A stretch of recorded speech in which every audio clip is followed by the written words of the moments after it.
Yidden have a very unique connection with Eivishter, but to truly understand the depth of that connection, we have to go through the various layers of what we think would be the depth until we find the truth of how intrinsic our connection to Hashem is. And where we're going to find it? In an unlikely place. In Minyan HaMitzvahs, Bereish Sefer Hayad, before he gets into the details of the Yad HaChazaka, the Rambam lists all the mitzvahs, but there's Zayin Sefer HaMitzvahs, as he does similarly in Sefer HaMitzvahs, schreibt der Rambam als die letzte Mitzvah say, the last positive mitzvah that the Rambam writes is Ladun B'dinei Nachlas, that the courts have to rule on issues of inheritance. And he based on a pasuk from our parasha Shenemar Ish Ki Amos, when a person passes away, Ubein Ein Lo, and he doesn't have a son, then you have to know how to pass on the inheritance. Says Yodua, as the Seder Rambam is Medug B'Tachlis. We know that not only are the Rambam's words precise, but the order in which he presents concepts is absolutely accurate and precise. But bizes moving, as das was the Rambam is Medaik to Mesayim seine Mitzvah say mit der Mitzvah for Nachles. So the fact that the Rambam chose that he's going to conclude the positive mitzvahs in the Torah with a mitzvah of inheritance is val di mitzvah is the Gemara Shleimus von Inna mitzvahs must be, because this is the mitzvah that culminates and completes all of mitzvahs. And that's ukeshem with the mitzvah Rishonim Minyan HaMitzvahs, very much like the very first mitzvah that he puts on the list, which is Leida She'esham Eleka Shenem Onoich Havai Lekecha, that you have to know that there's God, not just to believe, but to know that there's God, based on the first of the Aseres HaDibros. Is a time different movement, but Pashtus, we understand very clearly why the Rambam puts that as the first mitzvah, because it's the foundation of everything. But das ist der erste und ikedige mitzvah von alle mitzvahs habois achri zeh. The mitzvah of knowing Hashem becomes the foundation of all other mitzvahs that are going to follow. As the Rambam says in the opening sentence of his 14-volume Yad HaChazaka,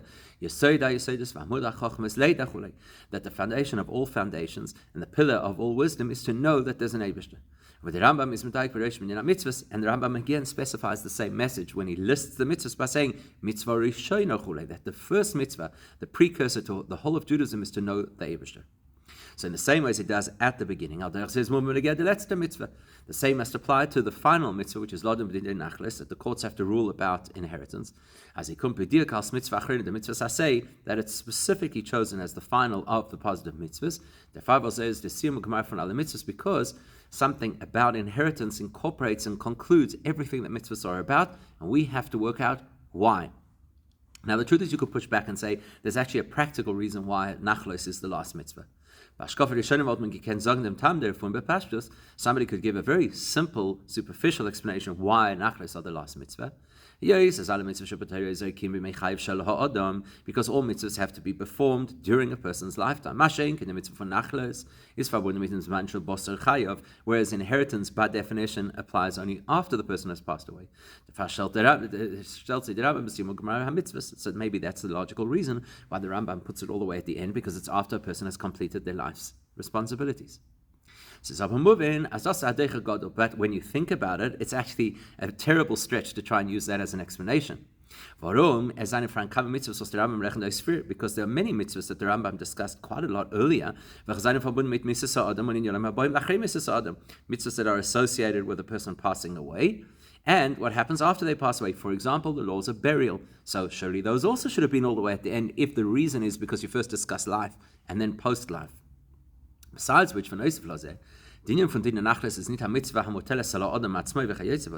truth is that the mitzvah of inheritance, actually, in the way the Rambam voices it, does not apply to the person who's passed away. Now, a mitzvah of bezdin, it's a mitzvah for the courts, to judge and appropriately disseminate the inheritance. But the Rambam is mavoy b'protesim saying anachlas in the halachas b'sefer Yad Gufa, and the Rambam goes through all the details of how exactly they distribute a person's estate. V'hainu as bezdin zol don zayin v'yasol zayin, they say the rushas anachlas fadi lebe dike yorshim. In other words, it's a mitzvah describing the responsibility of bezdin, how they disperse the money to people who are the living heirs. We're not here dealing with or addressing the person who is leaving the inheritance to them. So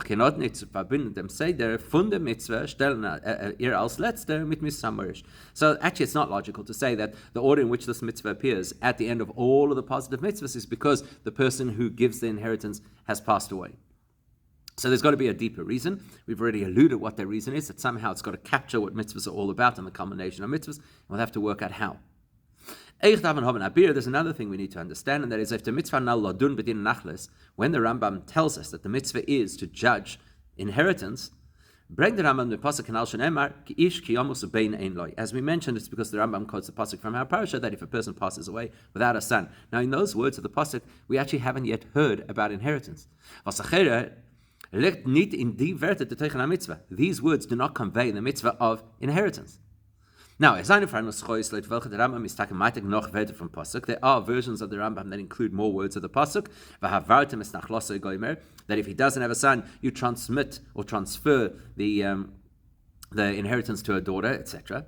Unlike Kavanah is a Messiah in pasuk mishpat, and some versions even include the fact that the pasuk then says, and this should be, so to speak, the ongoing law of inheritance. And those words actually do speak to the mitzvah and the disbursement of inheritance. But because the most common version of the Rambam only has those words, if a person passes away without a son, there's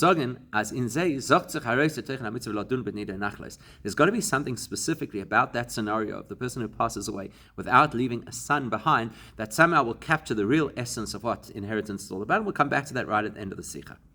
Now, of course,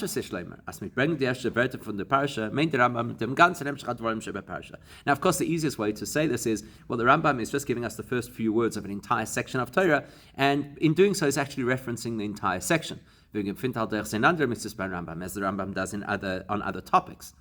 But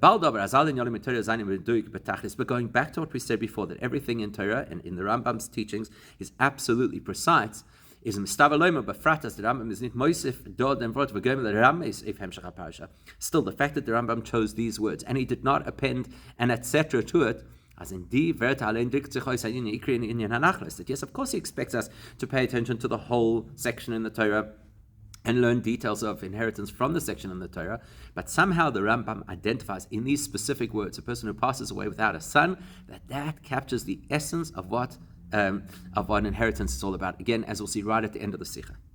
Shloimar, as das was the Rambam is Messiah dominion mitzvahs midlad medin nachles. So let's go back to our original question: why is it that the Rambam chooses to conclude the list of positive mitzvahs with specifically the mitzvah of inheritance?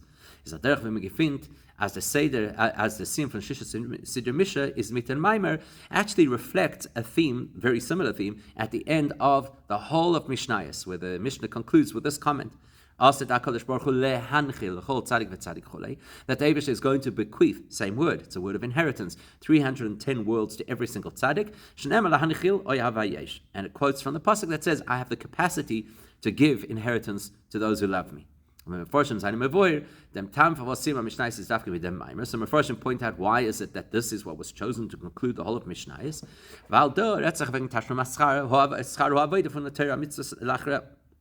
Because the whole of Mishnayos is telling us what we have to do in terms of being Jewish people and observing Torah mitzvahs, and at the end we get told, so if you do all of that, this is the reward. And when do you get the reward? After you've concluded all of the work of learning and observing Torah mitzvahs. On the Mishnah is and as we pointed out, this Mishnah specifically uses an expression of lahanchil, nachla, inheritance.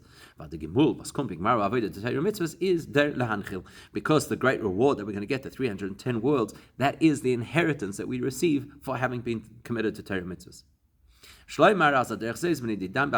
that's how it is in the Mishnayos, and probably the same kind of theme carries over here to the Rambam. As Messiah the mitzvah for nachlois, why does the Rambam conclude all of the positive mitzvahs with the mitzvah of inheritance? Because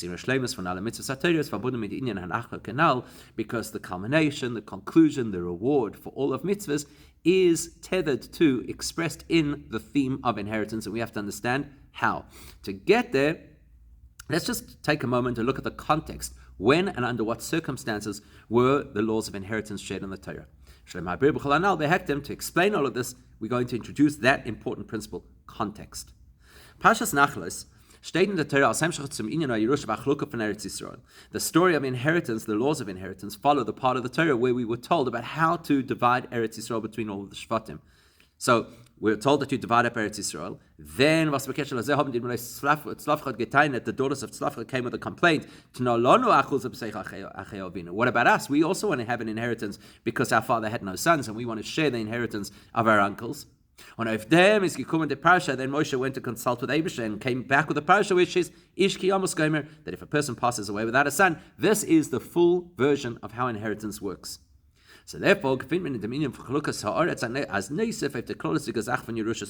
must be a link between inheritance and inheriting the land of Israel. Now, when you explore how we get to have the land of Israel, yes, of course, it's our inheritance because we're the descendants of Avraham, Yitzchak, and Yaakov, and the Eibishter promised them Eretz Israel. But the truth is, there are three dimensions of our inheritance. That's going to speak to the three layers of connection we have with Israel and 3 layers of connection that we have with Hashem, which will help us understand why Yerusha is the deepest possible level that you could get to. But before that, so there were 3 elements of acquiring Eretz Yisrael. Aleph, Yerusha Sa'aretz, the most obvious is we inherit the land because we're the descendants of Avraham, Yitzchak, and Yaakov. Secondly, based from the Rav Tab then there was an allocation of land based on the proportionate size of the various tribes. So the larger tribes get more land, the smaller get less. And then then there had to be a girl, a lottery, which is obviously outside of who deserves what. That's completely beyond human control of how the land was to be divided. Das heißt, in other words, that's telling us as the Sheikhos von Eretz Yisrael zu Eden, it's telling us that the connection and association between Eretz Yisrael and the Jewish people is biprotis in Drei Fanim actually happens in 3 different ways. Aleph Yerusha, there's an element of inheritance. Beis Chalukah Pitam v'Seichel Rav Tarba, there's a rational division, which is we're going to give the bigger portions to the larger, more populous tribes. And then Gimel Chalukah Pigor, and then there's a super rational element, which is the lottery. Now you should be wondering, why do we have to have 3 access points to gain Eretz Yisrael? So the reason for that is because let's go one step deeper. Why is it that the Jewish people inherit Eretz Yisrael?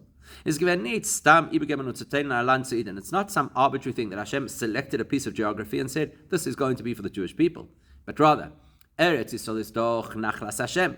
We know that Eretz Yisrael, as the Pasuk tells us, is Hashem's inheritance. And it has unique oversight from Hashem from beginning to end of every single year, as the Torah tells us. Therefore, so if this is the Eibishter's special inheritance, then it's not just arbitrary that we happen to be the people who get it. We get it because we're also the Eibishter's inheritance. We have a unique link and connection to Hashem.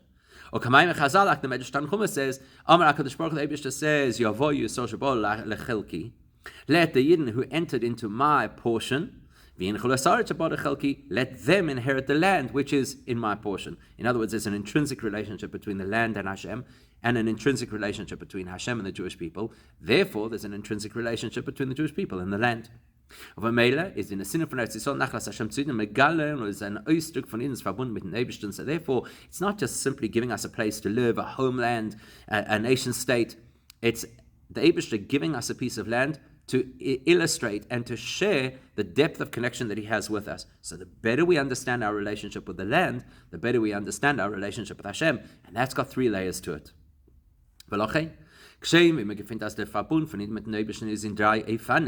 So what do we find between us and Hashem? Our relationship with Hashem is defined in 3 ways. How so? We say it in our davening. We are praiseworthy, we're happy because we have such a special portion, Chelek. Then how pleasant is our girl, another means of connection. And how beautiful is our Yerusha, another level of connection. So guess what? They parallel exactly. There's a piece of Eretz Yisrael, there's a means of getting Eretz Yisrael, which is you divide up the Chelek based on what people need. There's a girl for dividing Eretz Yisrael. There's the core reason why we have Eretz Yisrael, because it's our inheritance. So seeing as now you have these 3 components that we speak about in our relationship with Hashem, and out of the 3 is the third, the final, which implies the greatest, is our Yerusha, and it's Ilui Achar Ilui. We're saying we have a connection of Chelek. Beyond that, we have a connection of Gerel. Beyond that, we have a connection of Yerusha. Stefan Moven, as Yerusha that tells us that something about having an inheritance, both an inheritance in our relationship to Hashem, which is really what we want to speak about in the Sikha, and how it is reflected in our inheritance of the land, that is the highest level, and it's actually in a category of its own. It doesn't even belong in the same space as the other 2, which is Chelek and Gerel.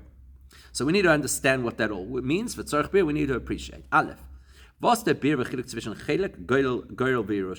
what is the difference between these three terms, or these three mechanisms? What does each one mean in terms of our relationship with Hashem? What does it mean that Hashem is a Chelek, is a Goyal, it's a Yerusha? What does it all mean? Second of all, base, we pass b'chlal the Geda Yerusha for Hashem Apasuk ish kiyamos b'shayches dem keshet zwischen ihnen mit Neibishtim. If we're saying that Chelek and Goyal and Yerusha describe three dimensions of our relationship with Hashem, and Yerusha is one of them, then how could the pasuk be speaking about ish kiyamos, a person who passes away and doesn't have a child? How could that possibly refer to Hashem? So let's understand the difference first between Chelek and Goyal, because they belong to the same category. Shlomo, the Chelek zwischen Chelkeinu and Goyal is bedugmas dem Chelek from Mecher Matana. So the easiest way to distinguish between Chelek and Goyal is, in legal terms, to distinguish between a sale and a gift. Mecher is told in the Kesef Tasham Alekech. The whole process of sales are contingent on the purchaser paying money and buying. In other words, you've got to give something in order to get this item. Was that sold? He pays for the thing that's being sold. Whereas the whole point of a gift is that the giver of the gift has good intention, is benevolent, and therefore they give the gift. And obviously they don't expect payment, because if it's payment, it's not a gift. So in the same way as you could buy an item, or you could be given an item as a gift, in the same way, the way that we receive hashpah, goodness from Hashem, could happen in one of two ways. Finding the two possibilities. Just like you buy an item, we do mitzvahs, and the Eibishter rewards us for having done mitzvahs. We invest, and we get something in return. That would describe that we're getting from the Eibishter in response to the fact that we initiated, we invested, we did something, we aroused from below. And then base, there's another alternative, which is that the Eibishter could, in his benevolence and goodness, just shower us with bracha, which is that is an initiative from the Eibishter that has nothing to do with our efforts, and that would be like getting a gift. You see these two concepts reflected in the words and the concepts of Chelek and Goyal. Chelkeinu is the Verbund von mit dem Eibishter, was tut sich auf durch die Avodah von ihm bedugmas Mecher. A Chelek is something we create through our avodah, similar to we put money on the table in order to get something back. And Goyaleinu is discussions von ihm mit dem Eibishter mitzad dem was bochar bonim mikol ha'amim. Whereas the Goyal, which is beyond the scope of what a human can control, because if you can control it, it's not really a lottery, that refers to the fact that the Eibishter chose us regardless of what we do or invest or don't do. As we know, was is true choice, or as we call it free choice, is when the is where the item that is selected is not because of any rational reason, like it's got value or it's compelling, etc. Nor true choice is the reason that I'm making the choices because I have freely decided this is what I wanted to choose. So that makes choice and Goyal quite similar to each other. Because a girl is completely irrational, you can't predict it. It's not the most deserving person who wins the girl, it's completely arbitrary, random who gets the girl. We just completely rely on the system, we have no idea how it's going to work out, and then you turn around and say, wow, that's so nice that so-and-so won it, but not because you identify that they necessarily had a mila. Hashem says that the girl falls into your lap, but it's the Eibishter who's controlling it. So essentially, it's not our input, it's the Eibishter's input. So girl is like a matana, it's completely from the Eibishter's choice, and Chelek is our input, our mitzvahs for which we deserve returns. And this is like a gift, where it's completely up to the giver of the gift. Now, mit dem Chelek, was matanat and akuda shavat zu mecher, the only thing is the difference between a girl and a gift is that a gift has one common denominator with a sale, which is, even though a gift is because the person wants to give the gift, but there is a reason why they want to give the gift to that person. As the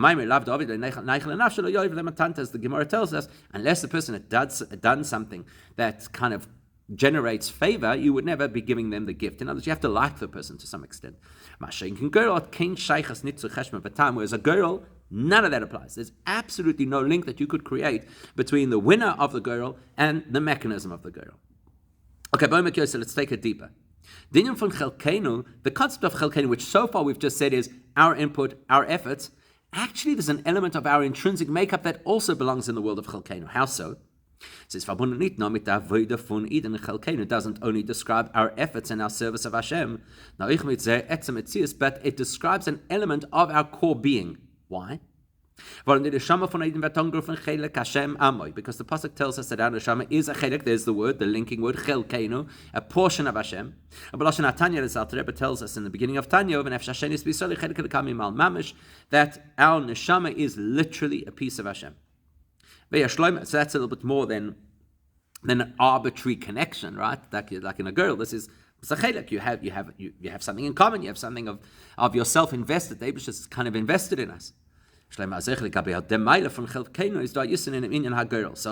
first level of Chelkenu we said is we do avodah, and because we've earned things, the Eibishter gives us in return. Deeper than that, we said is a girl, which is the Eibishter just coming forward of his own volition. But now we're saying Chelek itself has a deeper component, which is the fact that we have value because the Eibishter invested a Chelek of himself in us, and even then girl is beyond that. When we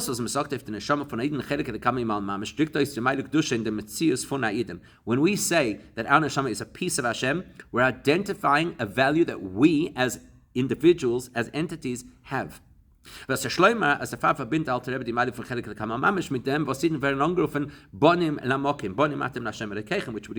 the Alter Rebbe links the concept of a Chelek Elikam Mamish with the concept of being Hashem's children. Why? What's the connection?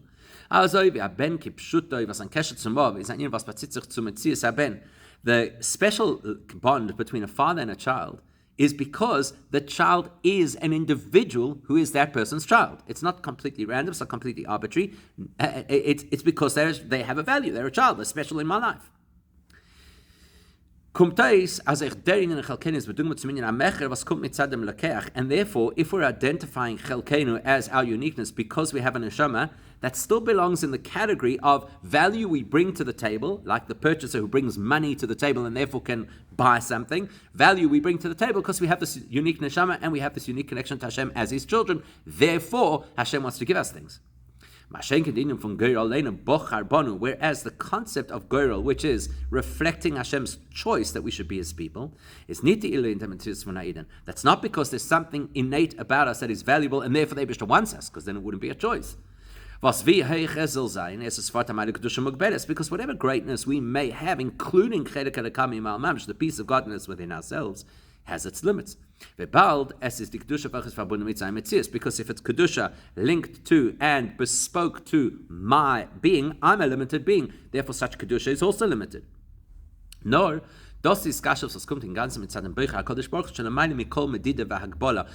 when we say that the Eibush is choosing us, we are stripping away any kind of limit, any kind of definition, any kind of description, and saying the Eibush is choosing us because the Eibush in his infinite capacity chooses us without any limits, without any T's and C's, without any explanation. And you can actually read this into the pasuk where it says in Pashas, where is it in Pashas Re'eh, right? Where the pasuk says, "Ki am kodesh ato lavai lekecha." You are a holy nation to Hashem. And Hashem chose you. What's the difference between being a holy nation and Hashem chose you? Rashi tells us, means when he says you're a holy nation, it means you have an intrinsic holiness that you've inherited from your forefathers. Over and above your inherent holiness, children of Hashem, which are all attractive elements of who you are. Beyond that, there's a deeper component where the Eibishter chooses you, not even related to who you are or what your assets are. When you say holy nation, you're basically saying Hashem's children. That's your Kedusha. It's part of who you are, and therefore it is limited to your created reality. And then there's something beyond that, which is the Eibishter chose you. As in which means that the essence of Hashem selected the Yidden to be special people. So what do we have? Chelkenu, first level Chelkenu means we do mitzvahs, therefore the Eibishter loves us and wants to give us reward. Chelkenu, deeper than that, we are special entities because we're Hashem's children, and therefore Hashem loves us and wants to give us things. Deeper than that, Goyra Aleinu, that the Eibishter looks completely, infinitely beyond who we are. and chose us to be his people. But as we have already mentioned, if you're talking about a gift is something which is still associated with the recipient. The nature of a gift is the giver and the recipient are two independent people. And the giver has to relinquish ownership of item X in order to give it as a gift. And not only arbitrary X, there's a link, there's a connection, there's an interest, because that person did something that made me feel good about them, and therefore I wanted to share a gift with them. So the recipient, they really feature. And they feature as an independent person. And something similar applies to a girl. Even though, as we said, the girl does not have a rational basis for why that person receives that girl. But the fact is that still the girl is going to be a kinyan. It's going to be a movement from the owner to the recipient.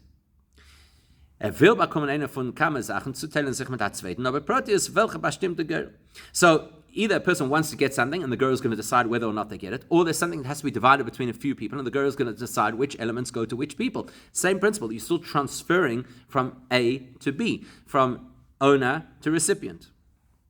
So therefore we have to go to an even deeper level. There's a third dimension, which is it's quantitatively and qualitatively different. It's in a whole different realm. Yerusha, inheritance. Yerusha is not somebody transferring an item to somebody else. The uniqueness of Yerusha means the heir replaces the original owner. It's not he receives from the original owner, he becomes the owner in place of the original owner. So the heir is not a second independent person who's receiving a gift or a transaction from the original owner. But as the pasuk tells us, your children replace your parents. The Yerush is the etzem amorish. The heir becomes, replaces the morish, and therefore is the essence of the morish. And therefore, the fact that he owns these things, that's an automatic consequence. That ownership is symptomatic of who the person is. It's not the result of a transaction between two people. Therefore, the exponential difference between inheritance versus gifting or selling is if I'm talking about any form of transmission, sale, gift, goyrel, it's going from one to the other to ashpa. I am sharing, I'm giving. You're not talking about the person internally, you're talking about the person reaching beyond themselves to give something to somebody else. And the only difference between mecher, matana, and goyrel is, why is the transmission taking place? Is it because you paid? Is it because I like you? Or is it because we did a random goyrel and you landed up getting it?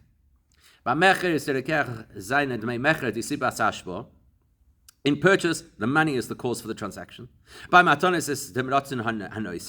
a gift, it's the motivation of the giver. But even then, the motivation is to give to somebody else who is independent and separate from me. The whole principle of inheritance is not the sharing with somebody else. Rather, as we've now mentioned very clearly, it's because the recipient now is in the place of the giver. Let's go back to what we say in our davening, that there are three layers of our connection to Hashem. Ma'yofa Yerushaseinu is radically different to saying we have a beautiful Chelek, we have a beautiful girl. How so? Chelkeinu ist der Verbund von Iden mit Telekus, wie der Eberste hat sich verjochen mit Samson gewähnt als die Avoido, meines von Iden sollen bei ihm Tevis machen sein.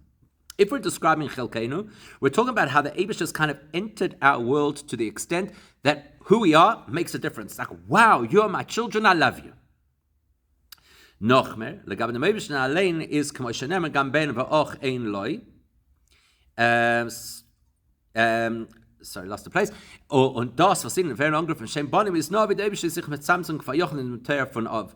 Pasuk tells us that the Eibische doesn't have family. The Eibische doesn't have children. The Eibische doesn't have siblings. So if the Eibush is calling us his children, it's because the Eibush is entering a space that is in our reality much more limited than the Eibish's reality. Geir Aleinu, when we speak about our great lot that we have, Bochar Bon, which is that the Eibush chose us, is a keshem verliehen mit dem Eibishter mitzad der Madregen Elikus und beiden, wo Metzias mitzad atzmos nicht tefes mokem. Now we're talking Geir Aleinu, Bochar Bon, that the Eibush chose us. That means who we are is no longer relevant because you don't choose something for its value, you choose something because you've chosen it. The Keresh is nor mitzad bechiros achav shel HaKadosh Baruch Hu. So why is there a bond at the Geir Aleinu level between Hashem and us? Because the Eibishter, without any external pressure or influence, has chosen to have this relationship with us. But even if I'm saying that the Eibishter chose, just using the word chose implies some kind of distinction, some kind of separateness. The Eibishter is choosing us. Von der Gerde von Kleiben ist bescheichert zur zweite Sache. Es ist nur als die Sibes Abechir ist mit seiner Meiles Adova Nivcher, nur der Ratzen Abechir ist nicht mit seiner Meiles Adova Nivcher, nur der Ratzen Abechir Saboicher. If I'm saying that a choice has taken place, yes, it's not because of the value of what's being chosen. It's because of the motivation of who's choosing. Still doesn't change the fact that that is a thing that I separately am choosing. Whereas when we speak about our inheritance, now we're describing not that the Eibishter chooses us or blesses us or loves us. Now we're saying we are one with Eibishter. The Verbund von ihm mit Eibishter is in Atzmus Yisbarach. That's describing how our connection with Hashem is at our essence and the Eibishter's essence. This is way beyond any kind of filtration, limitation, bespoke. That's why we call it a Yerusha. Valdos is the Geda fun Yerusha, because the definition of Yerusha is that the recipient, the heir, now fills the shoes of the Moirish. The Farvos is the Etzem HaMorish, and how so? Because he has the DNA of the Morish in him. He has the essence of the Morish within himself, and therefore when the Morish steps out of the way, because he's passed away, the Yorish gets everything. That's the mechanism, but the symbolism is, I and the Morish are the same. So to say Yerusha Seinu means we and the Eibishter are one. Now you can see this across history as well. In the Hiskashas von Eden mit dem Eibishter, Chelek, Geir Aleinu, Yerusha Seinu, these three dimensions of our relationship with Hashem, sein verbunden bechlolis mit die drei klolis dike to kufos von Am Yisrael. They represent the span of pretty much the whole of Jewish history. Aleph Kodim Matan Torah, the first phase being prior to the giving of the Torah. Beis Noch Matan Torah, then the second phase being once the Torah was given, which is Disman von Avodas Yisrael B'Kiyum Torah Mitzvahs. That's the period in which we have to engage the Eibishter through Torah Mitzvahs. And then the third phase, Gimel Yasid Lava, which will be in the time of Mashiach, Disman Hagmul Bis Tachlis Hashlema Shabazeh, when we actually receive the value for what we've invested in our Torah Mitzvahs. The Eibishter, so to speak, rewards us in the most extreme, amazing way. Let's unpack that. The explanation is this. Even before the Torah, we were considered the Eibishter's children. That's how you refer to us. Like the Eibishter told Moshe Rabbeinu to tell Paroi, the Jewish people are my firstborn son. So that relationship of being children, Chelkeinu, existed. Even before the Torah was given, the greatness of the Jewish people compared to other nations was clear. That's why we, unlike any other slave, were taken out of Mitzrayim. But all of that was identifying the greatness of who we are and what we had achieved. So that's the lowest point of connection, Chelkeinu. But what changed at Matan Torah is now the Eibishter chose us. He tells you, you're going to be my treasured nation. It's my choice. Now we're at the level of Geir Aleinu. The Eibishter is choosing us regardless of who we are, and that's why you can no longer opt out. Before Matan Torah, you could have Yotzim Imenu Yishmol, Yotzim Imenu Esav. You could have people opt out. But once Matan Torah happens, the choice has been made regardless of who you are, what you do, whether you want it or not. That's it. And the Far hat sich das ausgedrückt in the Sinnas HaTorah bei Mitzvahs Eden. That's why how did Eibishter express this choice of Eden, giving us Torah Mitzvahs? Und in dem ist wahrscheinlich der Aufruf von Torah Mitzvahs schon Eden Matan Torah, gab der Avodah von Eden ha'Abbas v'chulei Far Matan Torah, and that's the radical revolution that happened in the process of doing Torah Mitzvahs post Matan Torah compared to how the greatest of people, the Abbas, etc., fulfilled Mitzvahs before Matan Torah. Prior to the giving of the Torah, the impact of mitzvahs was relative to the limitations of the human. As far as a human being could reach using his own capacity. Skipped something. But once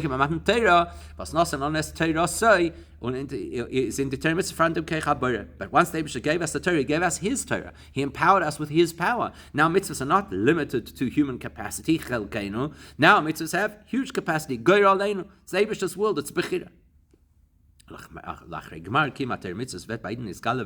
But after we complete our avodah, then what's going to be revealed is the core essence of our greatness. Mayafa Yerusha Seinu, the Yerusha that we have. The inheritance. Which we are absolutely one with the Eibishter at the very core of who we are. There's the Mishnah that explains why the conclusion of all 6 Siddharim of Mishnah is when it describes that the Eibush is going to give us a Yerusha of 310 words, it uses a pasuk that says Yesh, I have the capacity to give this Yerusha to those who love me. What's the meaning of the word Yesh? The Rambam is mevor as lashon yesh vayisef mitzis atmidis ashein lo tachlis. So the Rambam there comments that the word yesh means something which will consistently and eternally exist without end. Das heißt, that Smusi is baruch the Yeshua Amiti. In other words, that's describing the Eibish's essence, which is the truest yesh, the truest existence, because it can never not exist. On yesh meant, and now you understand the pasuk much more deeply. What does it mean that the Eibush is going to bequeath to us yesh? That the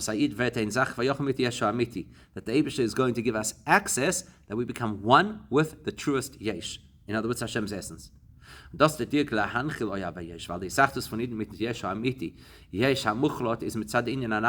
the pasuk has to specifically say lahanchil. I'm going to give you an inheritance of yesh. Because how do we have that deep, meaningful, absolute connection to Hashem, specifically at that level of Yerusha? That's a Mamarish Kanal, because Yerusha illustrates that we are the same essence as Hashem, who is the Moirish. The mitzvah from Hashem for us, the Rambam bringt by the mitzvah from Nachlas dachte die Wörter ish yomus bein ein loy, and that takes us right back to one of the earliest questions we asked in the Sikha: why the Rambam did not reference the whole story of Nachlois, but specifically the pasuk that ubein ein loy, that a person passes away without a son. Because if you want to understand the spiritual concept of Nachla, it's where there is no son, meaning when the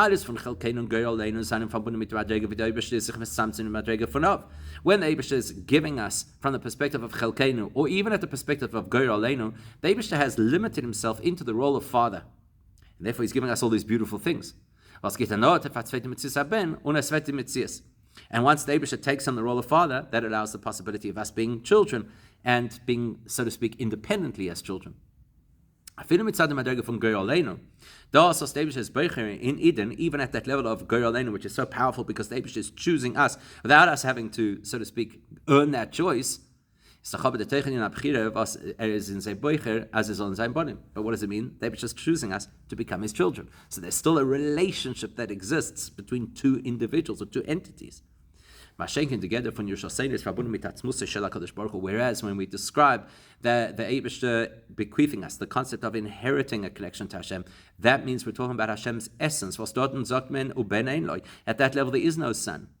As from welchen es ist in the Eibusha at that point is completely beyond anything which might be distinct or independent of him, even his bechira. And that's where we are rooted. That's the truth of who we are. We're absolutely one with the Eibusha. That is the culmination of all of Torah mitzvahs. That is something that will be revealed clearly, that when the Eibusha are one in the time of the coming of Mashiach, we should be zoche to see that immediately.